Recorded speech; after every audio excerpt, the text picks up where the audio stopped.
A continuación, les estaré hablando sobre los ejemplos del capítulo 3. En el ejemplo número 1 tenemos que dice que un recipiente rígido contiene 50 kilogramos de agua líquida saturada a 90 grados Celsius. Determina la presión en el recipiente y el volumen del mismo. Podemos ver que la presión saturada del agua a 90 grados Celsius es igual a 70.183 kilopascales, que esto lo tenemos determinado mediante la tabla A4. En el volumen específico del agua a 90 grados Celsius tenemos que a 90 grados Celsius su volumen específico es de 0.001036 metros cúbicos entre kilogramos, que esto lo tenemos determinado también en la tabla A4. Entonces, para calcular el volumen del mismo, la fórmula es su masa por su volumen específico. En este caso, su masa es de 50 kilogramos, como lo dice el mandato, por el volumen específico que obtuvimos, y haciendo esta multiplicación tenemos que el resultado es de 0.0518 metros cúbicos. En el ejemplo número 2 tenemos que el mandato nos dice que un dispositivo que consta de un cilindro émbolo contiene 2 pies cúbicos de vapor de agua saturada a 50 psi de presión.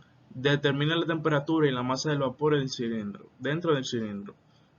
Entonces tenemos que la temperatura saturada a 50 psi es de 280.99 grados Fahrenheit, que eso lo tenemos determinado en la tabla A5.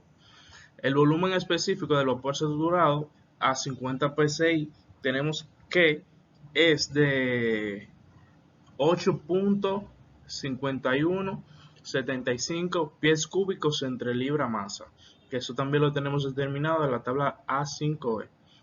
Entonces, para calcular la masa dentro del cilindro, simplemente tenemos que dividir el volumen entre el volumen específico, y como resultado tenemos lo que es 0.235 libra masa. Entonces, en el ejemplo número 3, que nos dice que una masa de 200 gramos de agua líquida saturada se evapora por completo a una presión constante de 100 kilopascales, tenemos que determinar el cambio del volumen y la cantidad de energía transferida. Entonces, para calcular el cambio del volumen, que es lo primero que se nos pide, tenemos que hacer la diferencia entre los dos volúmenes, que lo obtenemos en la tabla 5. Entonces, tenemos que el primer volumen es de 1.6941 menos 0.001043, y el resultado de esa diferencia es de 1.6931 metros cúbicos entre kilogramos. Entonces, por lo tanto, la diferencia de ese volumen tenemos que es igual a la masa por la diferencia entre ambos volúmenes, que es igual a 0.2 kilogramos, que ese 0.2 kilogramos lo obtenemos del mandato, que primero nos los da en gramos y hacemos la conversión a kilogramos, y ese es el resultado. Entonces hacemos esa multiplicación de la masa inicial por la diferencia del volumen, y tenemos que el resultado es de 0.3386 metros cúbicos. Entonces, para calcular la cantidad de energía contenida en el agua, para eso tenemos que multiplicar la masa que tenemos, que es de 0.2 kilogramos, entre HFG,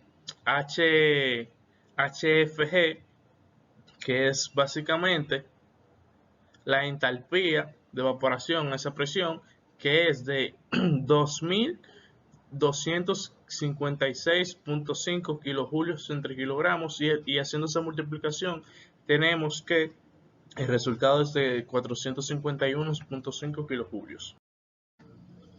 Entonces, en el ejemplo número 4 tenemos que dice que un recipiente rígido contiene 10 kilogramos de agua a 90 grados Celsius. Si 8 kilogramos del agua están en forma de líquida y el resto como vapores, determina la presión del recipiente y determina el volumen del recipiente. Entonces, lo primero que tenemos que hacer es calcular la presión del recipiente. a 90 grados Celsius, que esto lo obtenemos mediante la tabla 4 y el resultado de eso es 70.183 kilopascales. Una vez obtenemos esto, nos dice el apartado B que a 90 grados Celsius se tiene como volumen final 0.001036 metros cúbicos entre kilogramos, y el volumen inicial tenemos que es de 2.3593 metros cúbicos entre kilogramos, que esto lo obtenemos en la tabla A4. La manera de hallar el volumen del recipiente es determinar el volumen que ocupa cada fase y luego sumarlos. Como se dice anteriormente, tenemos aquí que vemos el volumen que ocupa cada fase y luego se hace la suma. Entonces tenemos como resultado de esa suma que es de 4.73 metros cúbicos. Entonces, otra forma de determinar X, que X vendría siendo el título de vapor, calculamos primero X y luego el volumen específico y por último el volumen total. Entonces tenemos que X es igual a la masa inicial dentro de la masa final, que es que 2 kilogramos entre 10 kilogramos, el resultado de eso es 0.2, luego hacemos la suma y esta vez como lo tenemos dividido entre kilogramos tenemos lo anterior, pero dividido entre kilogramos, que es 0.473 metros cúbicos entre kilogramos. Entonces, para calcular el volumen tenemos que calcular su masa por el volumen específico y tenemos como resultado lo antes visto. En el ejemplo número 5 tenemos que un recipiente de 80 litros contiene 4 kilogramos de refrigerante 134A a una presión de 160 kilopascales. Nos manda a determinar la temperatura, la calidad, la entalpía del refrigerante y el volumen que ocupa la fase de vapor. Lo primero que tenemos que hacer es calcular el volumen específico, que eso se obtiene calculando el volumen entre la masa, y el resultado de esto tenemos que es 0.02 metros cúbicos entre kilogramos.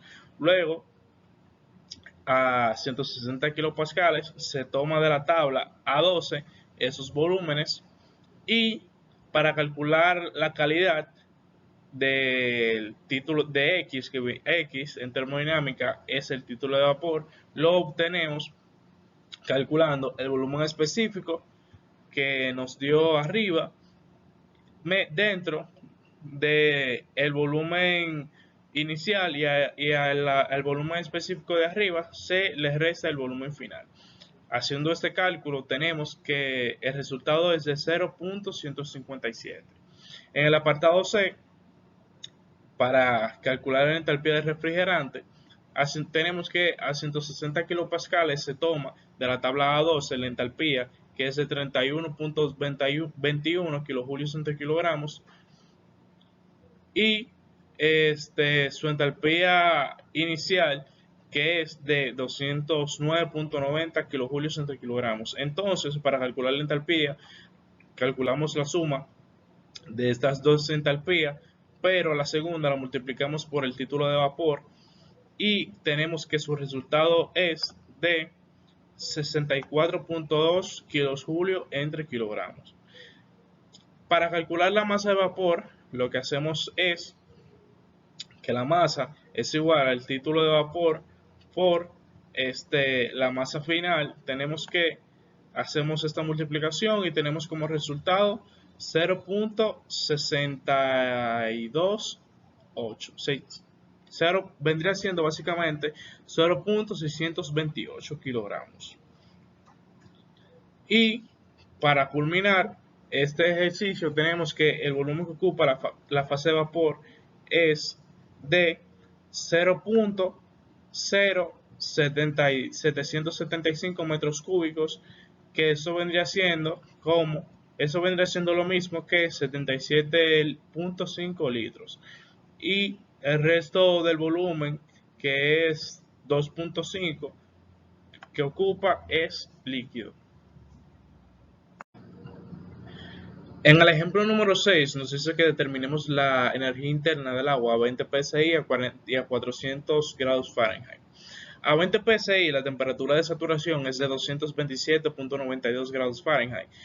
El agua está en la región de vapor sobrecalentado, entonces la energía interna a la presión y la temperatura dadas se determinará a partir de la tabla de vapor sobrecalentado, que esa es la tabla A6E, y tenemos como resultado que la energía interna de un agua que se encuentra a 20 grados, a 20 psi y a 400 grados Fahrenheit, su energía interna es de 1145.1 BTU entre libra masa. Entonces, en el ejemplo número 7 nos dice que determine la temperatura del agua en un estado donde la presión es de 0.5 megapascales y su entalpía es de 2890 kilojulios entre kilogramos. Eso lo calculamos dirigiéndonos hacia la tabla A6, buscando los resultados más cercanos en donde podamos determinar que se encuentra este resultado. Entonces, habiendo hecho esto, vemos que eso se encuentra entre 200 y 250 grados Celsius y por interpolación lineal determinamos que la temperatura es de 216.3 grados Celsius.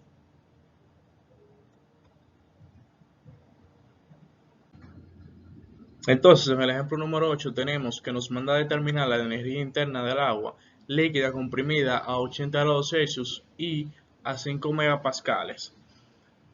A. Datos de la tabla para el líquido comprimido y B.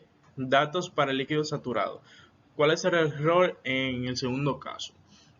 Lo que hacemos es dirigirnos hacia la tabla A7 tomando en cuenta los valores anteriormente dados, que es que la presión es de 5 megapascales y la temperatura es 80 grados Celsius. En la tabla nos dice que según estos valores, la energía interna es de 333.82 kilojulios entre kilogramos y tenemos que la energía interna con una agua A saturada a 80 grados Celsius tenemos que es de 334.97 kilojulios entre kilogramos. Para calcular el error, hacemos este cálculo y tenemos que su error es de un 0.34%, que es menor al 1%. En el ejemplo número 9 nos dice que la presión manométrica de un neumático de un automóvil se mide como 210 kilopascales antes del viaje y 220 kilopascales después del viaje, en una ubicación donde la presión atmosférica es de 95 kilopascales, suponiendo que el volumen del neumático permanece constante y la temperatura del aire antes del viaje es de 25 grados Celsius, determina la temperatura del aire en el neumático después del viaje. Entonces, lo que tenemos que hacer es obtener ambas presiones. Que tenemos la presión 1, que es la presión inicial, y la presión 2, que es la presión final. Entonces, como presión manométrica tenemos que para la presión 1 es de 210 y la presión atmosférica es de 295. Hacemos la suma y el resultado es de 305 kilopascales. Hacemos lo mismo para la segunda presión y tenemos como resultado que su presión es de 315 kilopascales. Entonces, para obtener la temperatura del neumático, lo que tenemos que hacer es dividir estas presiones que nos dieron aquí arriba y eso lo multiplicamos por la temperatura inicial que nos da el mandato, que es de 25 grados Celsius. A eso le sumamos 273 Kelvin y este resultado nos da 307.8 Kelvin. Hacemos la conversión a Celsius y tenemos como resultado que es de 34.8 grados Celsius. Eso ha sido todo por mi presentación. Muchísimas gracias por su atención.